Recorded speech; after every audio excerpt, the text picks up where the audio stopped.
آپ کیا سمجھتے ہیں کہ اب یہ پروسیس آگے کیسے بڑھے گا؟ آپ تو قانونی ماہر ہیں، قانونی طور پہ ہمیں بتائیں کہ فواد چودھری کے ساتھ اب کیا ہوگا؟ جس طرح کہ شوکت عزیز صدیقی صاحب کہہ رہے ہیں کہ ان کو اڈیالہ جیل جانا پڑے گا، کیا یہی درست ہے، یا جیسے کہ فیصل صاحب کہہ رہے ہیں کہ نہیں جوڈیشل ریمانڈ پہ ان کو بھیجا جائے گا؟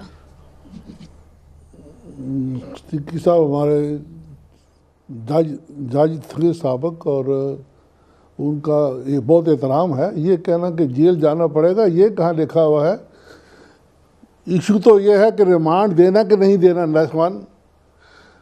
اور اگر کوئی چیز اس سے کوئی اس میں پستول نہیں تھا، بندوق نہیں تھی، اس سے برآمدگی کچھ نہیں ہونی ہے تو ریمانڈ کا تک نہیں بنتا. ویسے اس کے جو مرضی بیان جو مرضی لکھ لیں ان کے.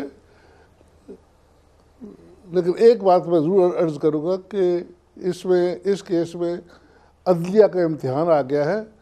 عدلیہ نے کہا ہے کہ ملزم کو پیش کرو، اور اس کے بعد ان کو وہاں سے اسلام آباد لے جانا. آپ کو یاد ہوگا چودھری ظہور لوگ کولو لے گئے تھے، اور سمدانی صاحب نے کہا کہ نہیں، میرا آرڈر ہے کہ یہ پیش کرو، اور آرڈر میں نے لاہور میں کیا ہے، جب تک وہاں پیش نہیں کرو گے کیس آگے نہیں چلے گا. تو اس میں سمجھتا ہوں کہ Lahore high court should have taken a stand, اور اس ملزم کو جو بھی ہے وہ ملزم نے بات عدالتی حکم کی ہے، اور عدالتی حکم کا عمل درآمد ہونا چاہیے. ورنہ ایک ایسی روایت پڑ جائے گی کہ جج جو مرضی آرڈر کرے اور ہم جو مرضی کریں گے. مگر خالد رانجھا صاحب، چونکہ جو ایف آئی آر ہے وہ کوسار تھانے کے اندر درج ہوئی تھی فواد چودھری صاحب کے خلاف، اور جی، تو اسی لیے جو لاہور آپ کو پتا ہے کہ اس کیس میں مولانا غلام جیلانی صاحب مدعی تھے. اچھا، اور وہ پیروی کر رہے تھے اس کیس کی. جی، تو اس کیس کے اندر فواد چودھری صاحب کے کیس کے اندر تو لاہور ہائی کورٹ کی پھر جورسڈکشن نہیں رہی. وہ جو ایک طریقے سے کیس وہاں پہ تھا وہ فریکچوس ہو گیا، جسے کہتے ہیں ختم ہو گیا. تو اسی لیے کورٹ بھی مطمئن ہو گئی اور وہ معاملہ جو ہے وہ ختم ہو گیا. اب وہ جب ان کو ادھر لے کے آئے ہیں، آپ سمجھتے ہیں کہ آگے معاملہ جو ہے سیڈیشن کا چارج بھی ان کے اوپر ہے، پھر یہ جو دوسرا چارج ہے 153A کا وہ بھی ان کے اوپر ہے.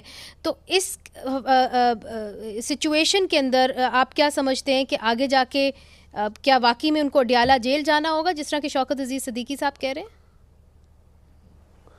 گزارش ہے کہ انیشلی یہ ہیبیس کارپس کے طور پہ کیس ہائی کورٹ میں آیا ہے جی، اور ہائی کورٹ ایک انٹرم آرڈر پاس کر دیا کہ ملزم کو میرے پیش کرو. بجائے وہاں پیش کرنے کے ہم اس کو اسلام آباد لے گئے. ایشو یہ ہے کہ اور انہوں نے آئی جی کو بلایا، آئی جی نے کہا جی میرے پاس ملزم نہیں ہے.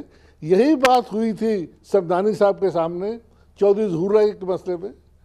تو میں سمجھتا ہوں جہاں تک عدالت کا وقار ہے، ہم سب کا فرض ہے کہ اس وقار کو بحال رکھے.